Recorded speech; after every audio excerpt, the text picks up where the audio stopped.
Bismillahirrahmanirrahim. Assalamualaikum warahmatullahi wabarakatuh. Yang terhormat Ibu Lutfiana Dwi Mayasari selaku dosen pengampu mata kuliah Sejarah Peradaban Islam dan teman-temanku dari kelas MPID yang berbahagia. Kami dari kelompok 5 yang beranggotakan 1. Ifa Kusmawati, 2. Muhammad Ilham Fatahillah, 3. Muhammad Mundir Syafi'i, dan Muhammad Ramadan akan membahas tentang perkembangan Islam di Andalusia. Adapun materi yang akan kami bahas pada presentasi kali ini yaitu tentang 1. Bagaimana sejarah masuknya Islam di Andalusia. 2. Bagaimana Andalusia di bawah pemerintahan dinasti Umayyah. 3. Apa penyebab kemunduran Islam di Andalusia. Dan yang terakhir yaitu bagaimana transmisi budaya Islam ke Eropa.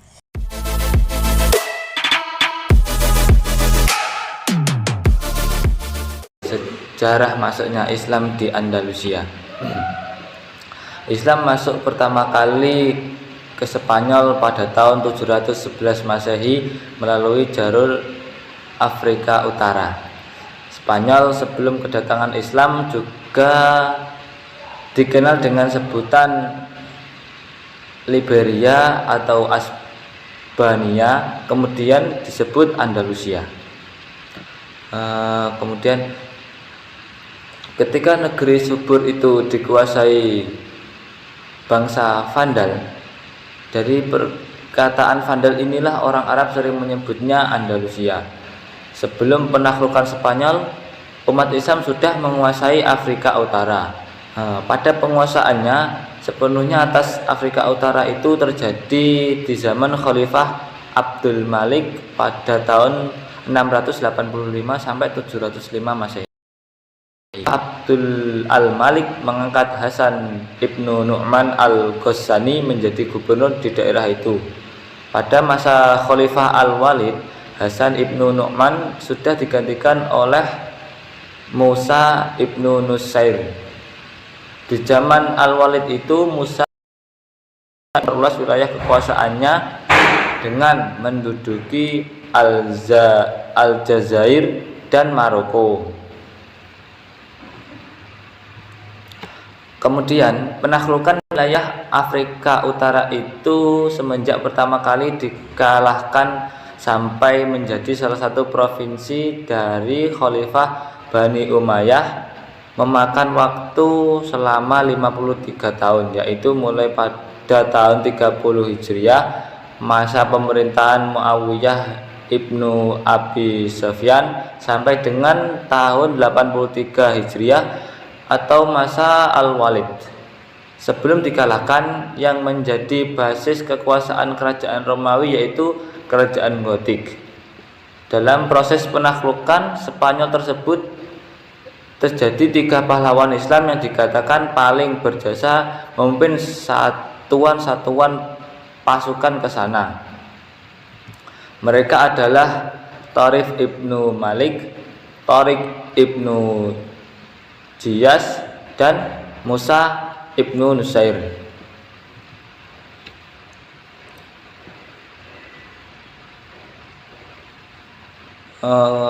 Tharif dapat disebut sebagai perintis atau penyelidik. Ia menyeberangi selat yang berada di antara Maroko dan benua Eropa itu dengan satu pasukan perang 500 diantaranya yaitu tentara berkuda. Mereka menaiki 4 buah kapal yang disediakan oleh Julian. Kemudian ia menang lalu kembali ke Afrika Utara membawa harta rampasan yang tidak sedikit jumlahnya. Didorong oleh keberhasilan Tharif dan kemelut yang terjadi dalam tubuh kerajaan Visigotik yang berkuasa di Spanyol pada saat itu, serta dorongan yang besar untuk memperoleh harta rampasan perang, Musa ibnu Nusair pada tahun 711 Masehi mengirim pasukan ke Spanyol sebanyak 7.000 orang di bawah pimpinan Tariq ibnu Yazid. Tariq ibnu Yazid tersebut dikenal sebagai penakluk Spanyol karena pasukannya lebih besar dan hasilnya lebih nyata. Kemudian kemenangan pertama yang telah dicapai oleh Tariq ibnu Hijaz membuka jalan untuk penaklukan wilayah yang lebih luas lagi. Dan selanjutnya keduanya berhasil menguasai seluruh kota penting di Spanyol, termasuk bagian utaranya Spanyol dari Saragossa sampai Navarre. Gelombang perluasan wilayah berikutnya muncul pada masa pemerintahan Khalifah Umar ibnu Abdul Aziz tahun 99 Hijriah sampai 717 Masehi. Pada gelombang kedua terbesar dari penyerbuan kaum muslimin yang geraknya dimulai pada permulaan abad ke-8 Masehi ini terlalu menjangkau seluruh Spanyol, lalu melebar jauh ke Prancis Tengah dan bagian-bagian penting dari Italia. Kemenangan-kemenangan yang dicapai umat Islam nampak begitu mudah. Hal itu dapat dipisahkan dari adanya faktor eksternal dan internal. Faktor eksternal sendiri yaitu di mana pada saat itu kondisi sosial, politik, dan ekonomi negeri dalam keadaan menyedihkan. Secara politik, wilayah Andalusia terkoyak-koyak dan terbagi-bagi beberapa negeri kecil, ditambah lagi penguasa yaitu aliran Gotik bersikap tidak toleran terhadap aliran agama penguasa yaitu aliran monofisit, apalagi terhadap panutan agama lain. Kemudian di faktor internal sendiri dalam kondisi tersebut terdapat tubuh penguasa Islam, termasuk tokoh-tokoh pejuang dan para prajurit Islam yang terlibat di dalam penaklukan wilayah Andalusia. Yang mungkin adalah tokoh-tokoh yang kuat, tentaranya kompak, bersatu dan penuh percaya diri. Yang tak kalah pentingnya merupakan ajaran Islam yang menunjukkan pada tentara Islam, yaitu toleran, persaudaraan yang dapat dalam pribadi kaum muslimin itu menyebabkan Andalusia menyambut kehadiran Islam di sana.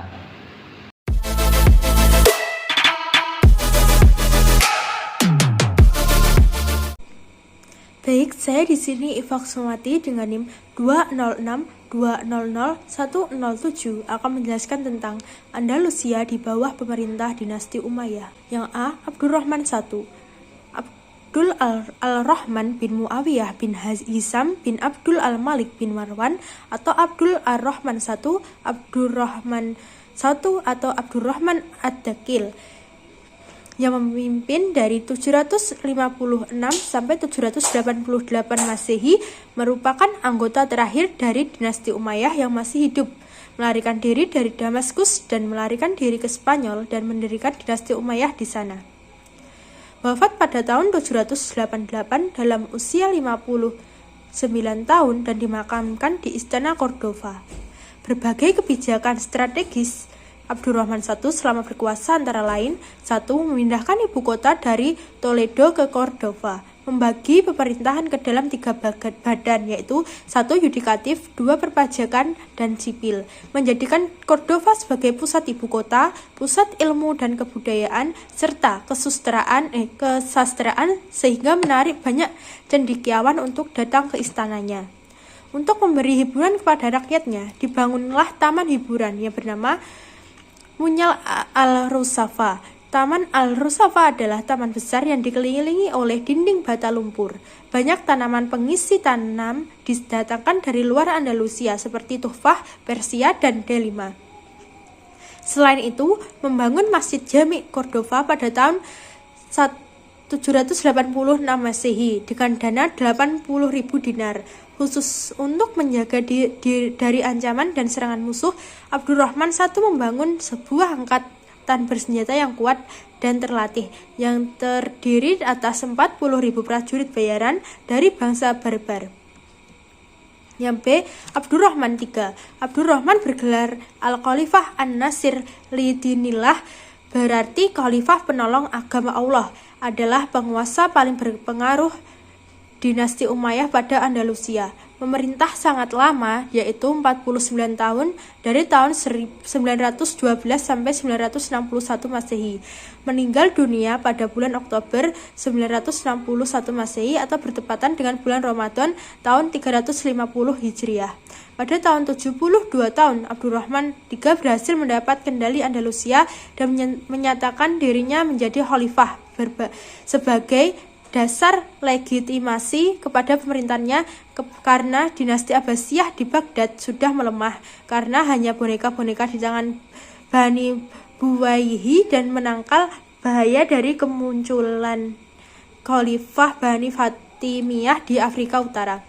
Kebijakan-kebijakan yang dibuat Abdurrahman III yang sangat berpengaruh terhadap perekonomian dinasti Umayyah antara lain: pertama, mencetak koin emas sebagai alat transaksi yang sah setelah putus dari kekuasaan Abbasiyah.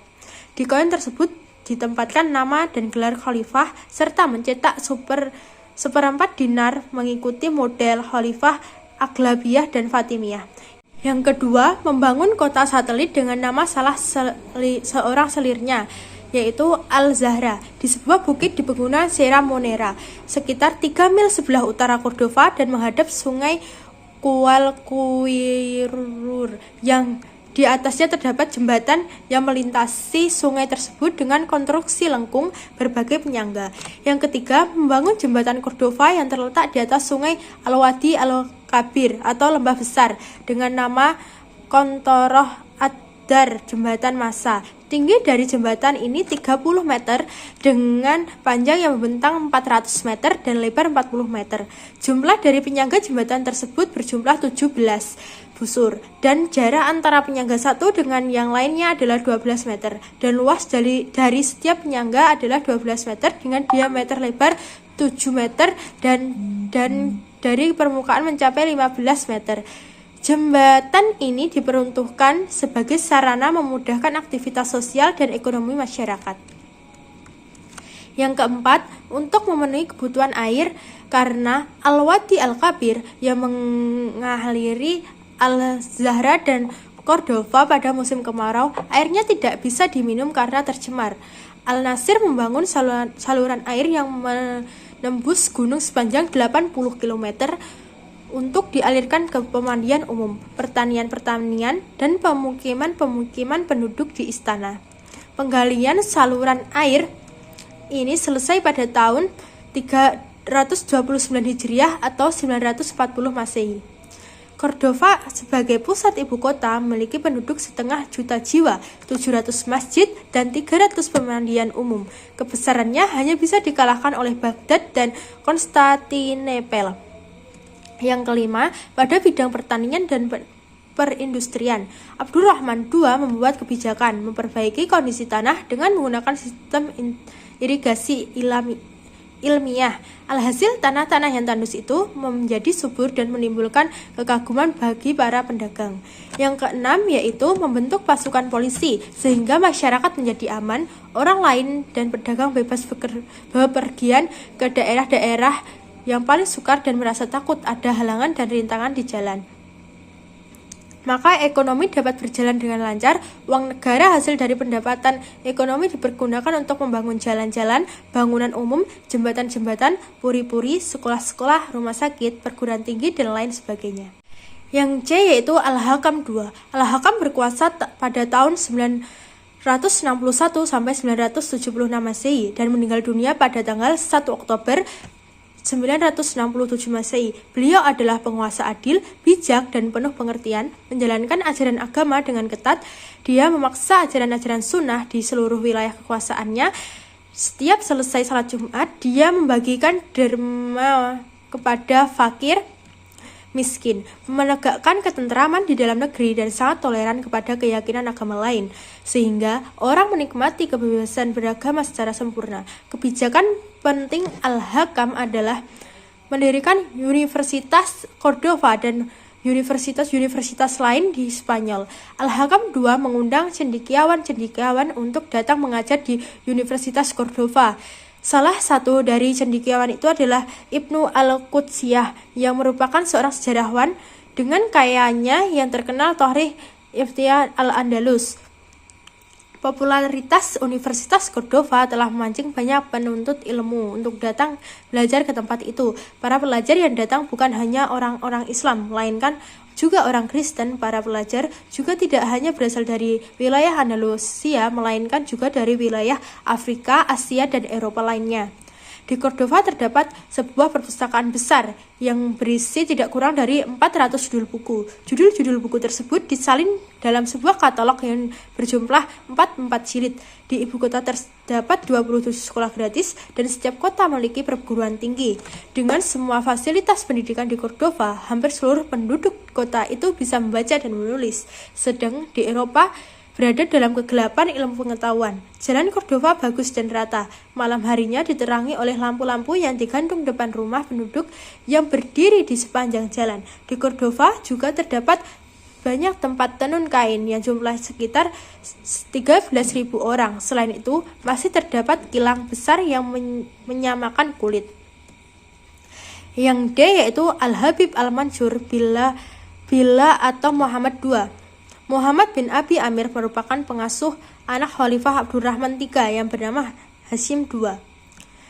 Menduduki jabatan Khalifah setelah berhasil menyingkirkan Hasyim II, ia maklum dirinya sebagai Al-Malik Al-Mansur Billah dan terkenal dalam sejarah dengan sebutan Al-Hajib Al-Mansur.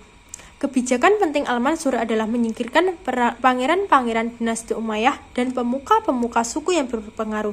Ia membentuk polisi rahasia yang terdiri dari orang-orang barbar dan Nasrani dari Leon, Castilla, dan Navarre. Sedangkan tentara khalifah sebelumnya yang terdiri dari orang-orang Slavia dibubarkan. Ia memberi kesejahteraan kepada para prajurit sehingga para prajurit memberikan segala kekuatan mereka untuk kejayaan dinasti. Konsekuensinya, negara aman dan tidak pernah ada gangguan-gangguan selama pemerintahannya. Jalan-jalan dibangun, perdagangan dikembangkan, dan pertanian diperbaiki yang membuat kemakmuran rakyat menjadi meningkat. Tidak sampai di sana, Al-Mansur menyokong ilmu pengetahuan, kesenian, dan kebudayaan, serta mendorong bagi setiap pengembangan cabang ilmu pengetahuan, sehingga istananya ramai dikunjungkan pada sarjana dan cendekiawan dari berbagai negara.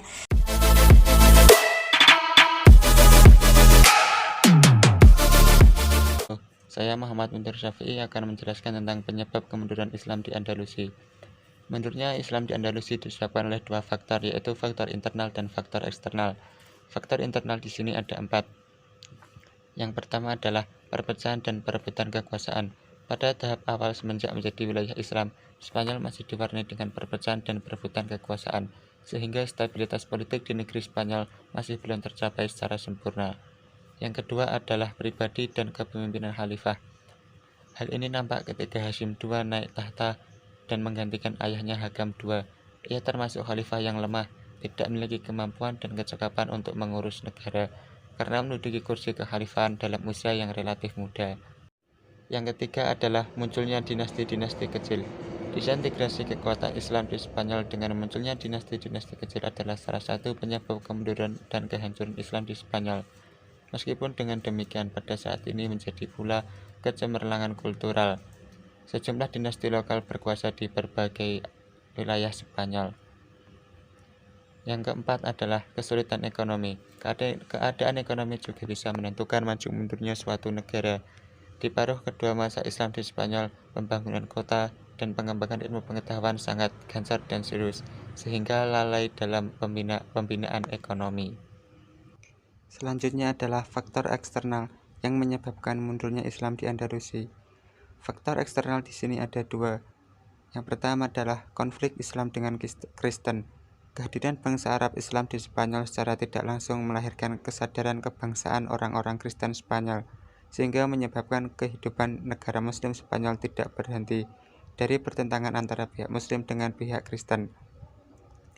Hal ini disebabkan oleh kebijakan para khalifah ketika menguasai Spanyol tidak melakukan Islamisasi secara sempurna, tetapi mereka membiarkan orang-orang Kristen mempertahankan hukum dan tradisi mereka asal tetap membayar upeti dan tidak melakukan perlawanan bersenjata.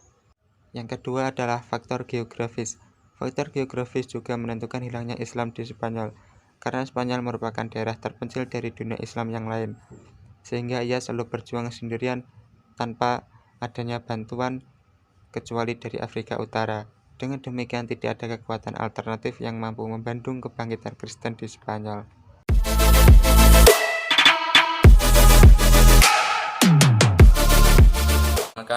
Saya Muhammad Ilham Fatahillah. Di sini saya akan membahas materi tentang transmisi budaya Islam ke Eropa. Sebelum kita lanjut materi, mari kita pahami tentang transmisi. Transmisi adalah pengetahuan ilmiah dari satu kultur ke kultur lainnya.